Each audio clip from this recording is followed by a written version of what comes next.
అనగనగా భీమావరం అనే ఒక పల్లెటూరు గ్రామం ఉంటుంది. ఆ పల్లెటూరులో జీవించే ప్రజలందరూ ఆ పల్లెటూరు ఆస్వాదిస్తూ మంచిగా జీవిస్తూ తమ పనులను చూసేకుంటూ ఉండేవారు. ఆ పల్లెటూరు గ్రామంలో కిషోర్ అనే ఒక పేద రైతు ఉండేవాడు. కిషోర్ మంచిగా పని చేసే గుణం కలవాడు. అతనికి ఒక 2 ఎకరాల పొలం ఉండేది. కిషోర్ రోజు తన పొలం పనులను క్రమంగా చూసుకుంటూ వాళ్ళ కుటుంబం కోసం కొంచెం డబ్బులను తయారు చేస్తూ ఉండేవాడు. కానీ కిషోర్కి ఎప్పటి నుంచో డైరీ ఫామ్ పెట్టాలనే ఆశ ఉండేది. అందుకు తను చాలా కష్టపడేవాడు. ఇదిగో జానకి, మనం ఎప్పటి నుంచో ఒక బర్ల డైరీ పెడదాం అనుకుంటున్నాం. అందుకు నా దగ్గర కొన్ని డబ్బులు ఉన్నాయి. నేను సంతకి వెళ్ళి ఒక బర్రెని కొనుక్కొని వస్తాను. నువ్వు అందుకు కొంచెం కష్టపడి నాకు కూడా సహాయం చెయ్యాలి. మనం ఇలా బర్ల డైరీ ఫామ్ పెట్టుకుంటూ మంచిగా జీవించొచ్చు. అందుకు మన కాలం కూడా గడుస్తుంది. అలా కిషోర్ తన భార్య అయిన జానకికి చెప్పి బర్రెని తీసుకురావడానికి సంతకు వెళ్తాడు. ఇలా కిషోర్ ఒక బర్రెకి యజమాని అయిన వ్యక్తి దగ్గరికి వచ్చి ఆ బర్రెని కొనడానికి రేటు మాట్లాడతాడు. అయ్యా, నేను ఒక పేద వ్యక్తిని. నాకు 2 ఎకరాల పొలం తప్పించి ఇంకా ఏమి నా దగ్గర లేదు.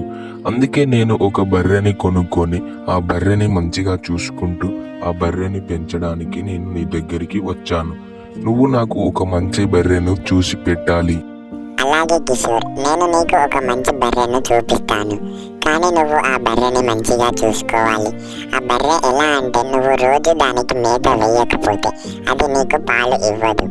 కాబట్టి నువ్వు దానికి ఎప్పుడు మేత వేస్తూనే ఉండాలి. నీకు అర్థమైందనుకుంటా. ఇక పద, నీకు మంచి బర్రెను చూపిస్తాను. అలా ఆ యజమాని కిషోర్కి ఒక మంచి బర్రెను చూపిస్తాడు. కిషోర్ ఆ బర్రెను నచ్చి ఆ బర్రెను తీసుకుపోవడానికి ప్రయత్నిస్తాడు. ఇదిగో కిషోర్, ఇదే మంచి బర్రె. నీకు ఈ బర్రె అయితే చాలా మంచిగా ఉంటుంది. ఎందుకంటే ఈ బర్రె 2-3 రోజుల్లో ఇంకో ఈనుతుంది. అందుకు నువ్వు ఈ బర్రెని తీసుకువెళ్ళు. ఈ బర్రె నీకు మంచిగా పాలను ఇస్తుంది. అందుకు నువ్వు నీ కుటుంబాన్ని సాగించొచ్చు. అందుకే ఈ బర్రెని చాలా జాగ్రత్తగా చూసుకో. అలాగే యజమాని గారు, మీరు చెప్పినట్లే ఈ బర్రె చాలా మంచిగా ఉంది. అలా ఆ యజమాని కిషోర్కి మంచి బర్రెను చూపించి ఆ బర్రెను కిషోర్కి ఇస్తాడు. ఇదిగో చూడు, నేను నిన్ను చాలా డబ్బులు పెట్టి మంచి ధరలో నిన్ను తీసుకున్నాను. అందుకు నువ్వు మంచిగా పాలు ఇవ్వాలి. అందుకే నేను నీకు మంచిగా మేత వేస్తాను. నువ్వు మంచిగా తిని మంచిగా పాలు ఇవ్వాలి. నేను నీకు మంచిగా రుచి అయిన ఆహారాన్ని పెడతాను. నువ్వు మంచిగా వాటిని రోజు తింటూ మంచిగా పాలు ఇవ్వాలి. అలా కిషోర్ తను కొన్న బర్రెను తన పొలం దగ్గరికి తీసుకెళ్తాడు. ఆ బర్రె మేత వేస్తుంటే కిషోర్ తన పొలం పనులను క్రమంగా చూసుకుంటూ ఉండేవాడు. ఆ బర్రెను కొన్నందుకు కిషోర్కి కొంచెం ఆనందంగా అనిపించింది. అలా కిషోర్ ఆ బర్రెకు మంచి మేత వేయడంతో ఆ బర్రె మంచిగా లావు అవుతుంది.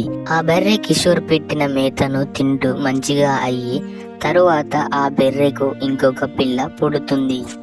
ఇలా ఆ బర్రెకు ఇంకొక పిల్ల పుట్టడంతో కిషోర్ చాలా ఆనందిస్తాడు. ఇక ఆ కిషోర్ ఆ 2 బర్రెలను మంచిగా చూసుకుంటూ ఆ రెండిటికి మంచి మేత వేస్తూ తన పొలం పనులు చూసుకునేవాడు. అలా కిషోర్ మనసులో ఇలా అనుకుంటాడు, నేను ఈ బర్రెని తీసుకొని మంచి పని చేశాను.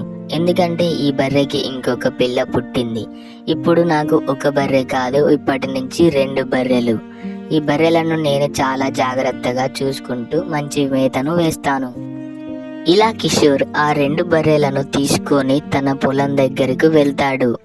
ఎప్పటిలాగానే కిషోర్ తన పొలం పనులను చూసుకుంటుంటే ఈ 2 బర్రెలు మేత మంచిగా మేస్తూ ఉండేవి. కిషోర్ చాలా ఆనందిస్తాడు. ఎందుకంటే ఇప్పుడు ఆ 2 బర్రెలు కాస్త మరి చాలా బర్రెలు అయ్యాయి. ఇలా ఆ 2 బర్రెల దగ్గర నుంచి కిషోర్కి మళ్ళీ ఇంకొక 2 బర్రెలు పుడతాయి. అలా కిషోర్ తన బర్రెల డైరీ పెట్టడానికి సిద్ధమవుతాడు. కిషోర్ ఆ బర్రెలు పుట్టినందుకు చాలా సంతోషిస్తాడు. అలాగే కిషోర్ తన పనులను క్రమంగా చూసుకుంటూ తన కుటుంబానికి కావలసిన వస్తువులు అందిస్తూ తన కుటుంబాన్ని సాగించుకుంటూ ఉండేవాడు. కిషోర్ మరియు జానకిల జీవితం చాలా హాయిగా నడుస్తూ ఉండేది. ఎందుకంటే కిషోర్ ఆ బర్రెను కొన్నందుకు చాలా సంతోషిస్తాడు. ఇలాంటి మరిన్ని వీడియోస్ కోసం మన ఛానల్ని సబ్స్క్రైబ్ చేసుకోండి అండ్ అలాగే ఈ వీడియోకి లైక్ కొట్టండి. Thanks for watching video.